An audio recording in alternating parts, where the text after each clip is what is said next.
21절까지 말씀을 보겠습니다. 찾으셨으면 아멘. 우리 같이 읽을까요? 시작. 하나님이 말씀하시기를 말세에 내가 내 영을 모든 육체에 부어주리니 너희의 자녀들은 예언할 것이요 너희의 젊은이들은 환상을 보고 너희의 늙은이들은 꿈을 꾸리라. 그때에 내가 내 영을 내 남종과 여종들에게 부어주리니 그들이 예언할 것이요 또 내가 위로 하늘에서는 기사를 아래로 땅에서는 징조를 베풀리니 곧 피와 불과 연기로다.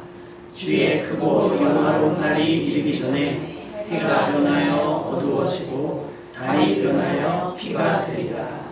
누구든지 주의 이름을 부르는 자는 구원을 받으리라 하였느니라.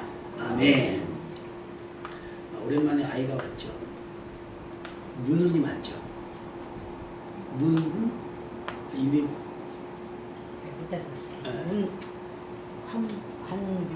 관문 훈 맞죠? 관문훈 맞죠? 지금 몇 살이죠? 애기 3살? 3살?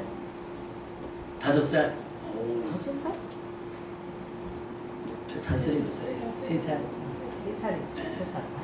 오랜만에 그 아이 와가지고 우리 박수로 환영하겠습니다. 우리 어머니가 오셨다가 할머니가 오셨다가 아버님이 오시고 그리고 본인이 등판을 했어요. 아기가. 네, 감사하고요. 예, 오늘 예배를 통해서 이거 난고 방언의 은혜가 있어야 되는데 난고 방언의 은혜가 있어야 되는데 하여튼 오늘 말씀은 선지자 요엘, 우리가 구약 성경에 보면 요엘서라고 있잖아요. 요엘 선지자에게 하셨던 말씀을 그대로 베드로가 인용한 거예요. 그 전에는 무슨 일이 있었냐면 가룟 유다를 대신해서 제비를 뽑아서 마띠아를 제자로 보충을 했어요. 그 다음에 오순절 마가다락방에서 성령 충만을 받았단 말이에요. 근데 거기서 성령 충만을 받은 사람들의 숫자는 한 120명 정도 됐고 성경은 뭐라고 했냐면 각 사람에게 각각 임했다 했어요. 각각. 그러니까 그곳에 모인 특수한 상황 속에 모여있는 이들에게 성령이 임했는데 난데없이 느닷없이 요엘서의 말씀을 끄집으면서 베드로가 이렇게 얘기를 합니다. 17절 말씀을 다 같이 다시 한번 읽어볼까요? 17절 말씀 시작. 하나님이 말씀하시기를 말세에 내가 내 영을 모든 육체에 부어주리니 아멘. 내가 내 영을, 여기서 말하는 내 영은 성령을 얘기합니다. 성령을 이야기하고 그 성령을 부어주신다 그랬어요. 우리가 음료수 같은 거 뭐라 그러죠? 따라주세요 그래요. 자, 따라주세요. 부어주셔야 할 때는 뭐 양이 훨씬 더 많을 때 부어달라고 얘기를 하잖아요. 그러니까 성령께서, 하나님께서 성령을 모든 육체에 부어준다는 거예요.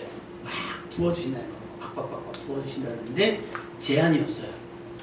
모든 육체예요. 대한민국 사람에게만 주는 것 아니고 교회 다니는 사람에게만 적용하는 게 아니라 인종과 성별과 그 다음에 빈부, 귀천, 막론하고 하나님께서 모두에게 부어진다라고 말씀을 하셨습니다. 구약시대는요, 구약시대의 하나님의 나라 혹은 하나님의 말씀은 극히 제한적이에요. 혹시 성당 다녀보신 분 계세요? 성당? 성당 다녀보시면 그 설교의 고난이 누구에게만 있죠? 신부에게만 있어요. 신부에게만 있고, 그래서 성경을 누구만 읽냐면 신부만 읽어요. 그래서 신부가 이제 내려오는 것들을 보기도 하지만 그것을 하고 원어를 가지고 이렇게 전달해주는, 쉽게 말하면 사도적인 제도를 가지고 그대로 얘기를 합니다. 우리가 하는 설교랑은 조금 차원이 달라요.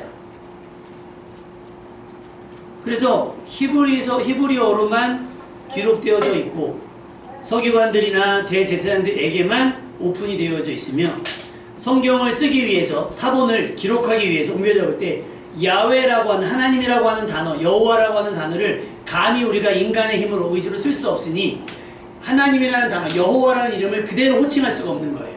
그 거룩함을. 그래서 야훼라고 이름 지어서, 그리고 그 이름을 기록할 필사를 하기 위해서는 한번 목욕하고 와서 야훼를 쓰고, 또 쓰다가 야훼라는 단어, 여호와라는 단어가 나오면 또 가서 목욕하고 와서 이렇게 하는, 지극히 제한적인, 하나님의 말씀도 지극히 제한적이었고 하나님은 또 누구와만 교제하셨죠? 소통하셨죠? 선지자들하고만 소통을 하셨어요. 그래서 그때는 직접적이 아니라 어떻게? 간접적인 거예요. 모세를 통해서 말씀하시고 여호수아를 통해서 말씀하시고 사사들을 통해서 말씀하시고 선지자들을 통해서만 말씀하셨기 때문에 백성들은 궁금할 때마다 누구한테 나와야 돼요?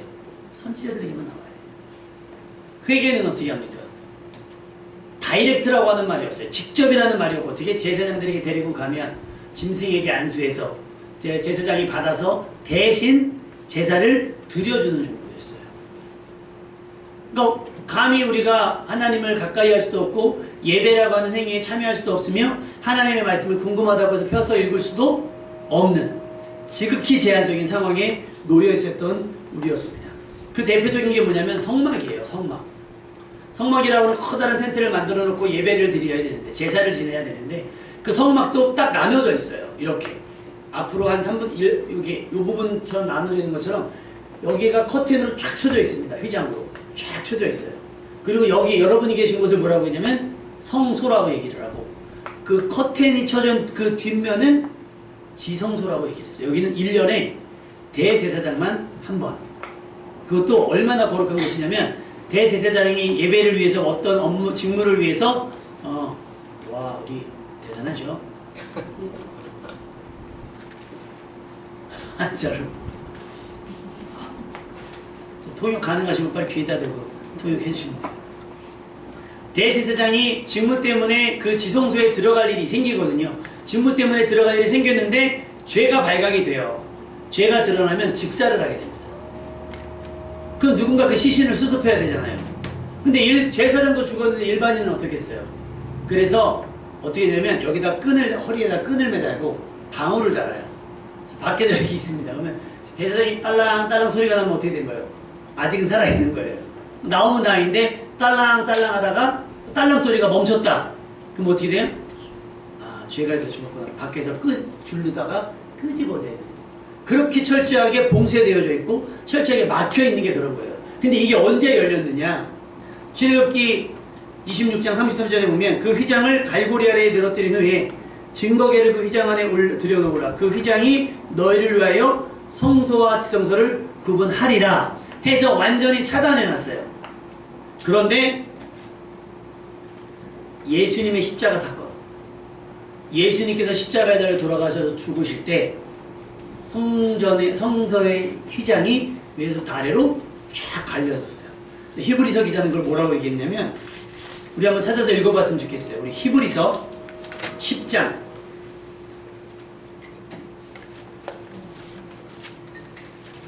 아무것도 안 하시는 분들은 화면이 뜨기를 기다리시는 분들이고 히브리서 10장 19절에서 20절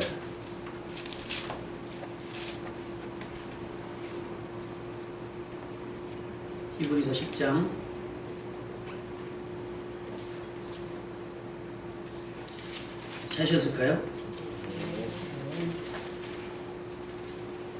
19절에서 가로막혔던 휘장이 어떻게 됐느냐. 자, 19절부터 20절 같이 한 목소리 읽겠습니다. 시작. 그러므로 형제들아 우리가 예수의 피를 힘입어 성소에 들어갈 담력을 얻었나니 그 길은 우리를 위하여 휘장 가운데로 열어놓으신 새로운 살 길이요 휘장은 곧 그의 육체니라. 아멘. 닫혀 있어서 우리의 의지와 우리의 노력으로는 하나님 앞에 나아갈 수 없었잖아요. 그런데 예수님이 십자가에 죽으심으로 말미암아 살 길을 어떻게 했다고요?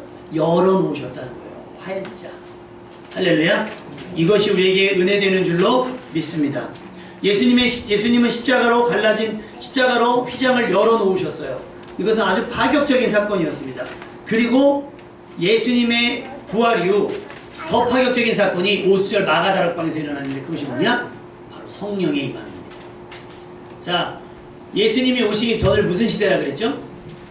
성경 시대라 그랬잖아요. 성경. 성경은 뭐에 대한 이야기예요? 성경은 뭐에 대한 이야기예요? 어떤 분이 직업이 의사신데 그런 얘기를 해요. 아, 자기가 잠언을 100번을 읽었대요. 그러니까 잠언을 100번을 읽었더니 돈의 길이 잡혔다는 거예요. 어떻게 하면 돈을 벌 수 있는지. 우리 하나님께서 성경 잠언을 주실 때 돈 벌으라고 돈 벌 기회를 잡으라고 잠언 주셨을까요? 일의 결국을 다 들었으니 여호와를 경외하는 것.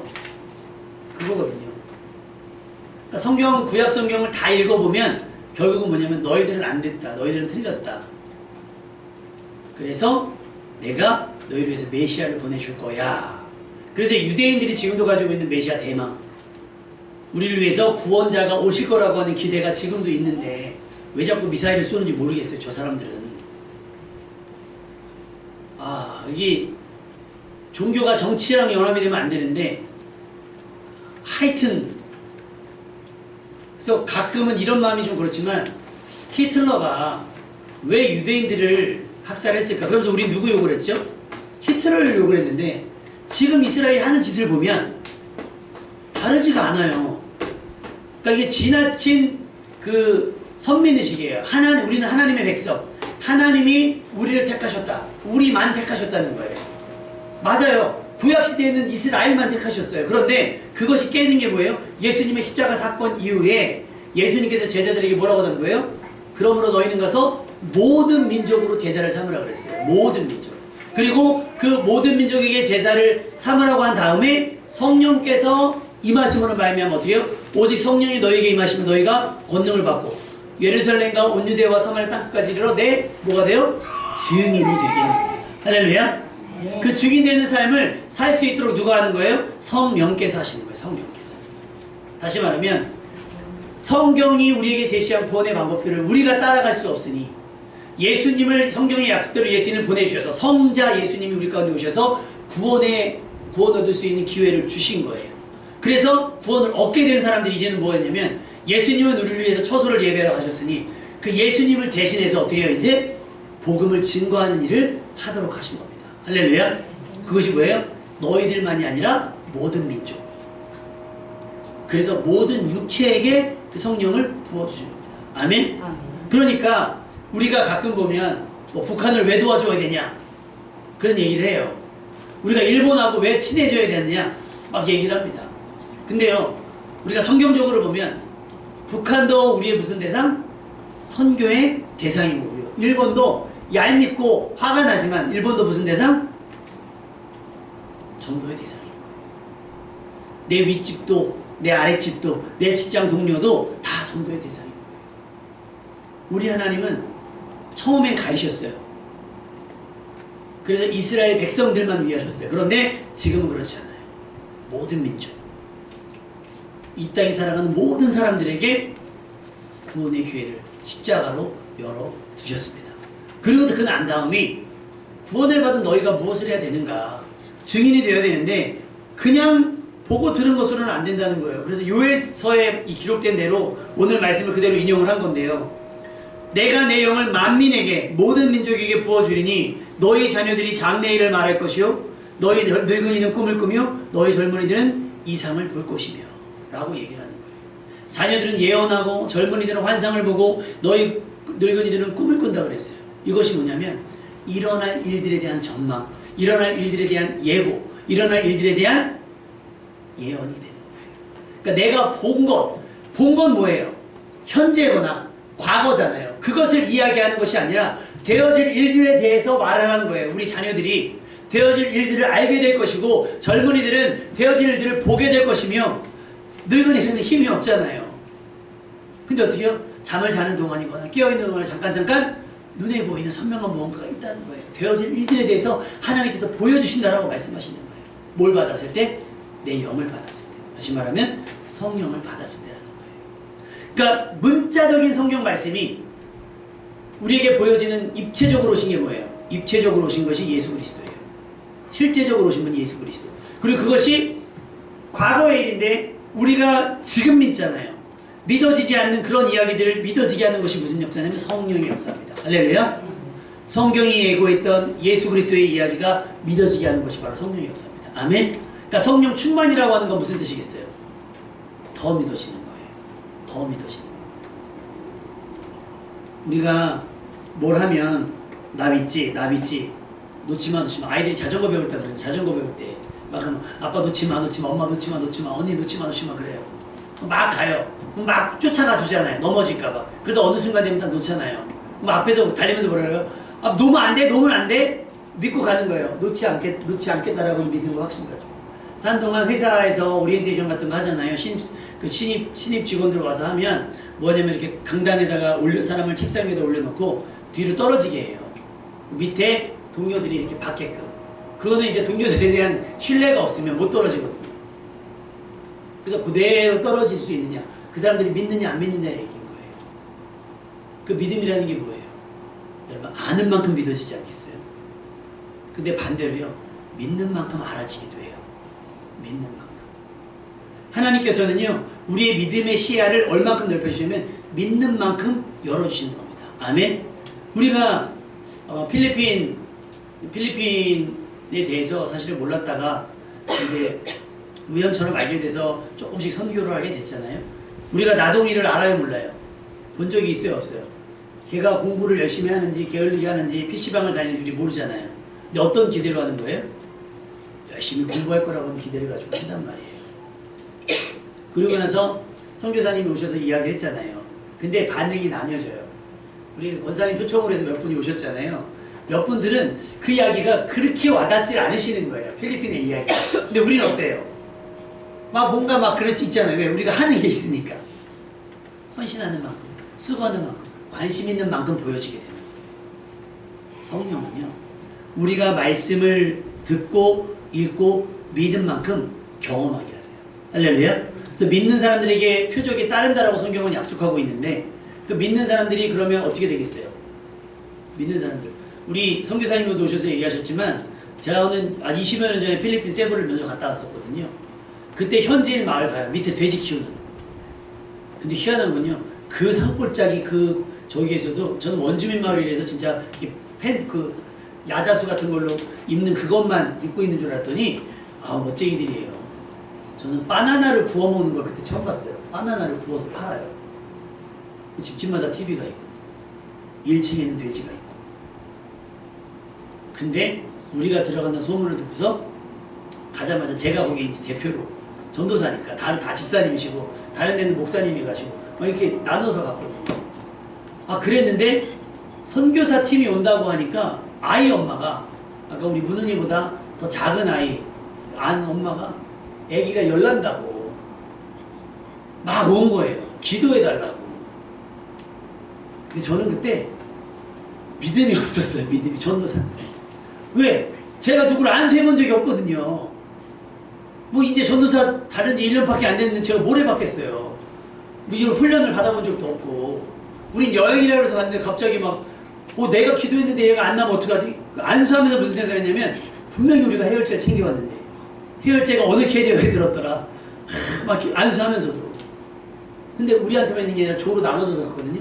가는 곳곳마다 목사님에게, 전사님에게 안수받으려고 이렇게 데리고 가야 됐어요. 그때 제가 만약에 이런 성령의 역사를 충만하게 받았다고 한다면 데리고 안수해서 믿음으로 선포했다면 해열제 없이도 나았을 줄로 믿습니다. 사실은 그래서 언제 누가 우리에게 기도 부탁을 할지 모르기 때문에, 언제 우리에게 기도 부탁을 모르기 때문에 목사는 혹은 선교사들은, 사역자들은 항상 깨어있어야 돼요. 사실 뭐 장로님들이나 권사님들에게 많은 기도 부탁이 오겠지만 직접적인 기도는 못 하시잖아요. 안수라는 걸. 근데 목사나 부목사님이나 저희들은 직접적인 안수를 하기 때문에 이게 하는 거예요. 한 번은 전에 교회 선교인데 제가 허리가 안 좋은데 그게 합병증을 무릎으로 왔어요. 그 무릎이 다 펴지지도 않고 접어지지도 않고 통증이 매우 심했는데 집회를 했어요. 기도원에서. 무릎을 꿇지도 못하고 똑바로 서지도 못하고 막 쩔뚝거리니까 막 그때 막 집회를 너무 은혜스럽게 마쳤거든요. 갑자기 목사님께서 부르시는 거예요. 이 전사님 오시라고. 성도님들 다 막 은혜 막 충분히 받은 거예요. 우리 전사님이 허리가 아프시다. 우리가 기도하면 나을 줄로 믿는다고. 그래서 저를 가운데 앉혀놓고 목사님이 안수하면서 우리 다 같이 기도합시다. 그래서 한 5분 넘게 한 10분 정도 막 기도를 하신 거예요. 그럼 예수님 이름으로 기도합니다. 아멘. 끝나면 얼마 안 났습니다. 물어봐요. 전사님 어때요? 아파요. 근데 그 상황이 무슨 얘기냐면, 기도 받았는데 아픈데요 그냥? 그러면 목사님 뭐가 돼요? 이 뭐라고 얘기해? 좀 나아진 것 같은데요? 다시 기도합시다. 다시 가운데 놓고서. 그럼요, 절던 사람이 뛰어야 돼요. 그 상황이 되면. 이건 사실 이건 조금 인위적이잖아요. 인위적이에요. 그렇게 하면 안 되고 강제로 이렇게 뛰게 하면 안 되고 정말 불쌍히 여기는 마음으로 간절한 마음으로 우리가 기도하면 저 사람이 나올 수 있다는 확신을 가지고 기도할 수 있습니다.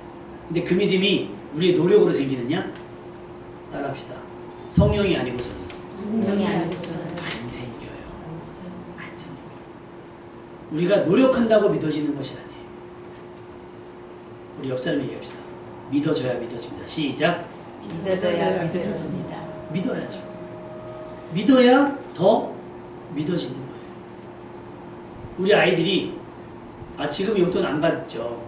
우리 저기 자녀들이 용돈 안 받죠. 용돈을 우리 드리죠. 안 주세요? 자녀들이. 예? 그죠? 주죠. 우리 애들은 저한테 용돈 안 주거든요. 제가 주는데 항상 용돈을 받을 때마다 안 물어봐요. 뭘 안 물어보겠어요? 아빠 얼마 있어요? 아빠 혹시 제가 돈을 좀 받을 수 있을까요? 안 물어봐요. 아빠 2만 원 입금해 주세요. 이건 대단한 믿음입니다. 아빠 주머니에 얼마가 있을 줄 알고 아빠 3만 원 입금해 주세요. 이거는 믿음과 기대예요. 내가 얘기하면. 근데 우리 다현이가 여기 지혜가 생긴 거예요.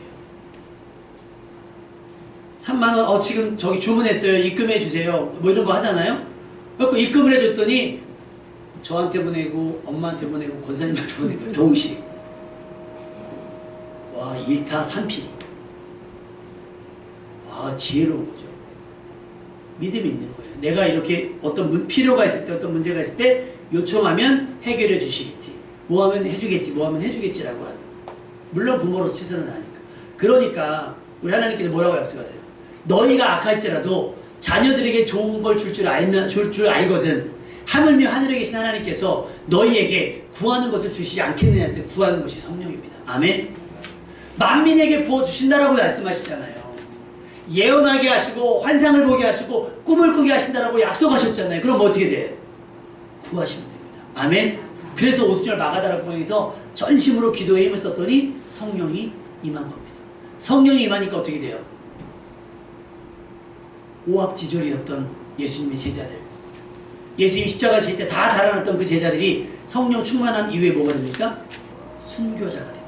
아멘. 그러니까 성령은 우리를 그렇게 변화시킬 수 있어요.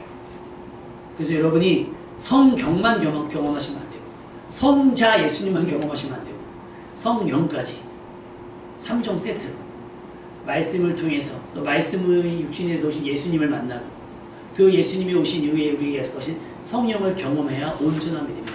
아멘. 그래야 성령이 충만한 이후에 읽는 성경은 달라요. 그리고 그 믿어지는 예수님도 그 느낌이 달라요. 그러니 이제까지는 그냥 우리가 교회 안에 갇힌 그리스도인에 불과했어요. 사명도 없고 사역도 없는 거예요. 우리 하연이가 다리가 이렇게 다쳐가지고 동네 병원에 갔더니 별다른 치료를 안 해주고 검사도 안 해주는 거예요. 근데 막 다리가 띵띵 부어가지고 안 빠져요. 그래서 안 되겠다. 다른 병원에 가야겠다. 그래서 여기 병원을 여기 송옥병원을 갔어요. 갔는데 그 진찰실 앞에 있는 간호사님이 너무 친절하신 거예요. 너무 친절하고 막 초음파를 막 보고 막 이렇게 해요. 막 초음파를 막 하고. 근데 옆에 신경외과 진찰실인데 거기에 있는 간호사님은 화가 나 있는지 짜증이 나 있는지 그러니까 다른 환자들한테 퉁명스러운 거예요. 우리 하연이가 하는 얘기가 자기가 이렇게 가서 두 병원을 비교하려고 한 건 아니지만 이렇게 몸으로 느껴보니까 그냥 직업으로 있는 분이 있고 이거를 아빠가 얘기했던 사명 나는 사람을 돕고 싶어 그래서 간호사님이 되신 분이 있는 것 같다라고 얘기를 하더라고요. 그래서 야 벌써 그런 걸 경험해요. 왜냐하면 한 사람 한 사람을 대할 때 환자를 대할 때 그 전심이 하는 거 그게 느껴지는 거거든요. 사명감. 그러니까 우리가 이제까지 사명감이 없었어요. 그냥 교회 다니면 좋으니까 교회 다니면 뭐 교제도 할 수 있으니까. 그런데 여러분 성령을 받으면 여기에 믿음이 뭐가 되냐면 사명이 되어져요. 사명감이. 그래서 내가 저 사람들을 가만히 둘 수가 없는 거예요. 나만 배부를 수가 없고 저 사람들을 먹이고 싶은 거예요. 내가 좀 덜 먹어도 저 사람을 먹이고 싶은 거고 평상시에는 왜 저렇게 살아 좀 더 노력해서 살지라고 그냥 평가하고 폄하했던 사람들이 성령을 경험하고 난 다음에 뭐가 되냐면 불쌍히 여겨지는 거예요. 내 것을 주고 싶고 도움을 주고 싶고 이게 성령에 감동된 사람.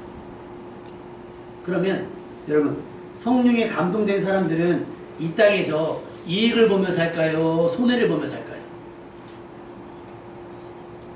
성령 충만한 사람들은 이 땅 가운데 이익을 보면서 이익을 누리며 살까요? 아니면 손해를 보면서 불편하게 살아가게 될까요?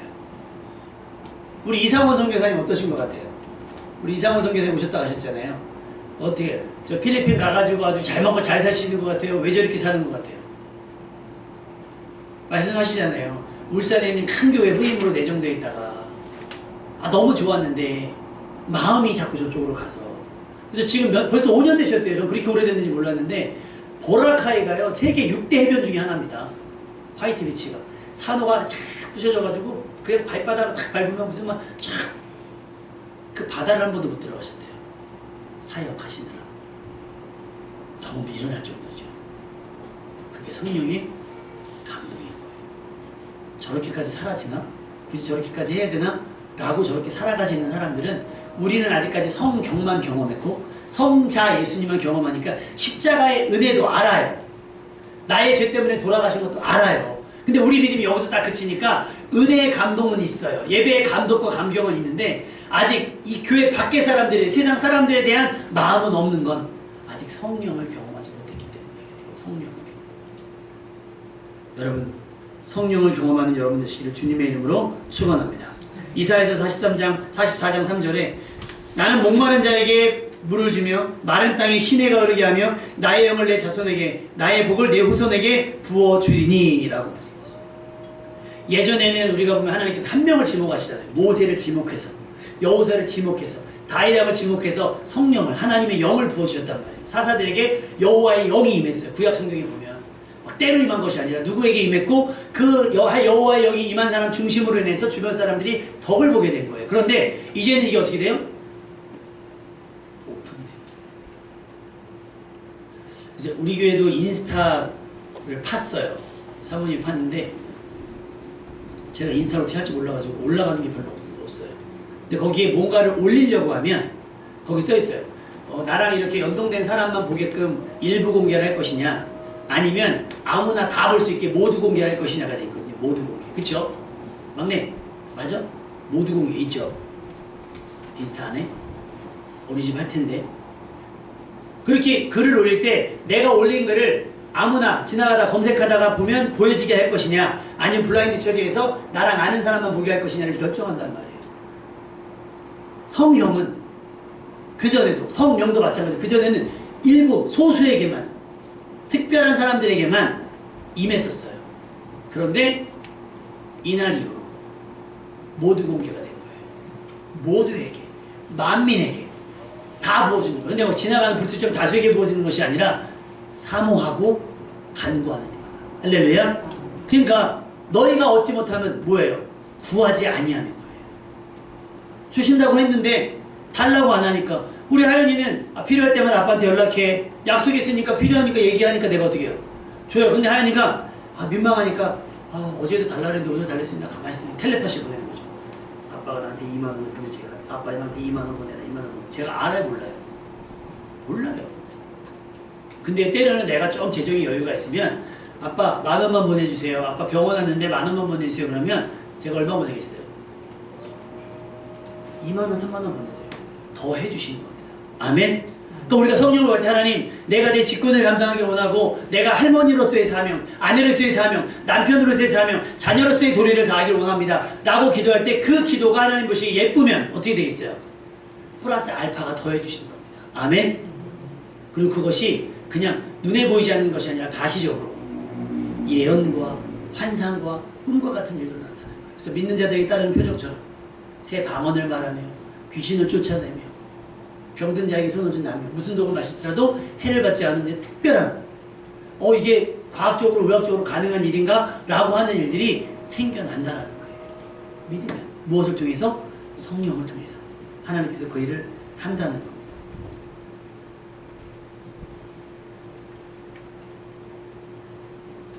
성경에 기록된 많은 일들이 이루어져 갈 때 특히 마지막 때에 상상할 수도 없는 초자연적인 일들이 일어날 것이라고 오늘 말씀했습니다. 말세라고 했고 하늘에 땅이 뭐 달이 핏빛처럼 변한다고 했어요. 우주적인 일들이 일어날 겁니다. 그 일어날 일들 앞에 우리는 당황하지 않을 수 있어요. 무엇 때문에? 예수 믿는 믿음 때문에. 그리고 그 믿음을 확고하게 해주시는 성령님 덕분에 우왕좌왕하지 않을 수 있습니다. 우물쭈물하지 않아도 됩니다. 성령은요, 말씀을 기억나게 하시고 말씀이 육신이 되어 오신 예수님께서 우리의 그리스도가 되심을 믿게 하실 뿐만 아니라 문자였던 성경을 능력이 되게 하십니다. 때로는 따르는 표적들로 인해서 우리에게 더욱더 큰 확신이 되게 하신다는 거예요. 여러분, 이제 성령으로 하나님께서 보여주시는 것을 보며 하나님께서 가르쳐 주시는 것을 전하는 사람이 되시기를 주님의 이름으로 축원합니다. 이제 성경도 성자 예수님도 성령도 몇몇 사람들을 위한 것이 아니라 모두를 위한 것이 되었습니다.